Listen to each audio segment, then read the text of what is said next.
എന്റെ പഴയ വാക്ക് തികത്തിരിപ്പുണ്ട്. ഞാനാവുന്നിടത്ത് പതുക്കെ എണ്ണൊക്കെ തടവി ഒന്ന് ശരിയാക്കട്ടെ. അയ്യോ അയ്യോ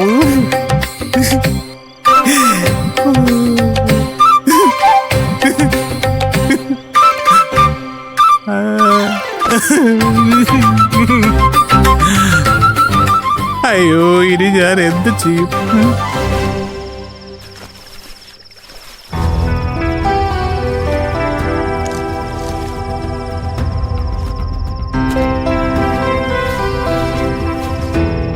ഞാൻ നിങ്ങൾ പറഞ്ഞ പ്രപ്പോസൽ തയ്യാറാക്കിക്കൊണ്ടിരിക്കുക. തീരാറായി. 4-5 ദിവസമായിട്ട് ഇതിന്റെ പുറകെ തന്നെയാ. ഇത്രയും കഷ്ടപ്പെട്ട് ഞാൻ ഇതുവരെയും ഒരു ജോലിയും ചെയ്തിട്ടില്ല. ആ ഓക്കെ, തീരുമ്പോ ഞാൻ ഉടനെ അയച്ചേക്കാം. ഓക്കെ. ആ മോപ്പ് ബക്കറ്റ് അവിടെ വെച്ചിട്ട് പോയൊരു ജ്യൂസും ഉണ്ടോ? ശരി മാഡം.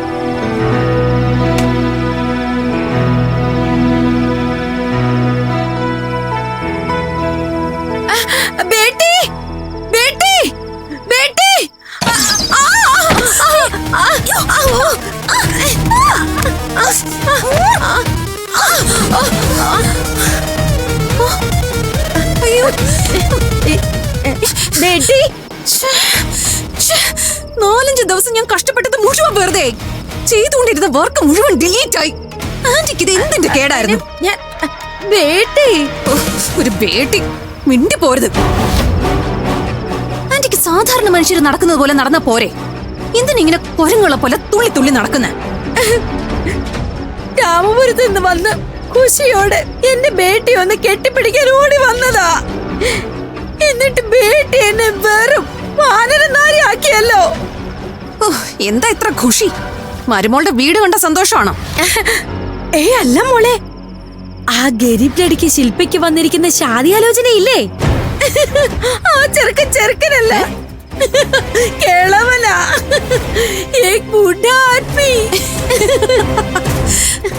പോരാത്തതിന് അയാൾ ആദ്യ ഭാര്യയെ കൊന്ന് ജയിൽ ശിക്ഷ അനുഭവിച്ചവനാ. സംഭവം കൊള്ളാം. പക്ഷെ ഗ്രേറ്റ് SP സ്വന്തം മകളെ അങ്ങനെ ഒരുത്തന് കെട്ടിച്ചു കൊടുക്കുവോ? പൂരാ ദേവി ദേവതായും നമ്മുടെ കൂടെയാ ബേട്ടി. ഈ ശാദിയെ കുറിച്ച് ഭയ്യ അറിയരുന്ന് പറഞ്ഞ് ആ പ്രിയംവദ എന്റെയും നിന്റെ അങ്കിളുടെയും കാല് പിടിച്ചു.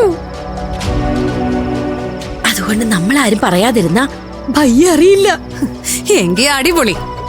ഇതോടെ ശില്പ പെട്ടു. അവക്ക് അങ്ങനെ തന്നെ വേണം.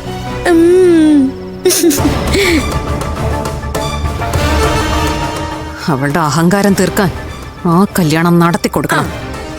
എന്നിട്ട് ഭർത്താവ് അവളെ കൊല്ലണം. ഈ ട്വിസ്റ്റ് എനിക്ക് ഒരുപാട് ഇഷ്ടപ്പെട്ടു.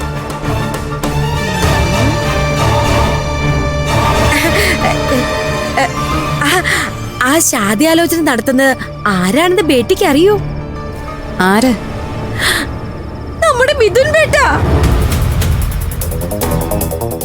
ദൃശ്യം 3 സിനിമയില് ജോർജ് കുട്ടിയുടെ ബേട്ടിക്ക് പ്രഭാകർ കല്യാണാലോചന കൊണ്ടുവന്ന പോലെ പാർട്ടിക്കാരെ ഉപയോഗിച്ച് മിഥുൻ ബേട്ട കൊണ്ടുവന്ന അവിരയ ശിവാനന്ദൻ എന്ന ഈ പത്നിഘാതകൻ. ആ ബുദ്ധി കൊള്ളാം. എന്റെ വക ഒരു കൺഗ്രാറ്റ്സ് പറഞ്ഞേക്ക്. ബേട്ടി തന്നെ അവനെ ഒന്ന് വിളിക്ക്. അവന് വലിയ സന്തോഷാവും. वो बहुत खुश होगा.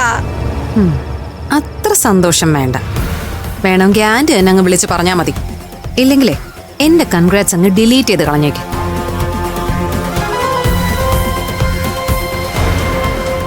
ആന്റി ഡിലീറ്റ് ചെയ്ത് കളഞ്ഞത് മുഴുവൻ ഇനി ഞാൻ ആദ്യം തൊട്ട് തുടങ്ങണം. എത്ര ദിവസം എടുക്കുമെന്തോ. വല്ലാത്ത കഷ്ടം തന്നെ. ഇനി മുതൽ മര്യാദക്ക് ഈ വീട്ടിൽ കൂടെ നടന്നോണം.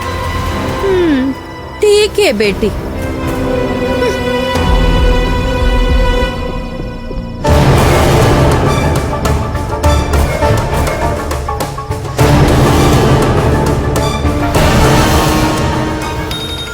ഓ, മമ്മി കീർത്തിയെ റൂമിൽ കയറ്റല്ലേ എന്ന് പറയാൻ വേണ്ടി വിളിക്കുന്നതായിരിക്കും.